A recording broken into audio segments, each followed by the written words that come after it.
Hey guys, this is my Method Brow Pomade kit.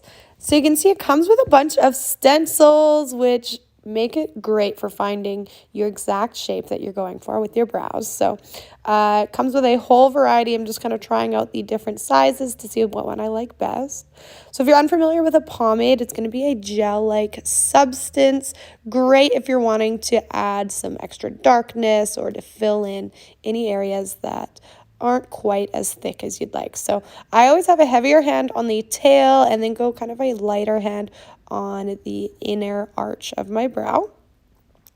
So there is how it looks on the one side, and then you just flip over the card or the stencil onto the other side. So you'll use the same one.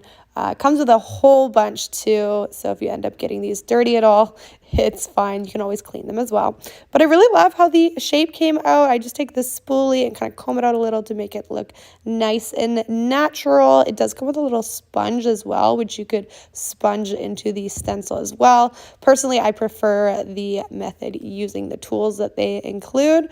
But yeah, love it. Check it out.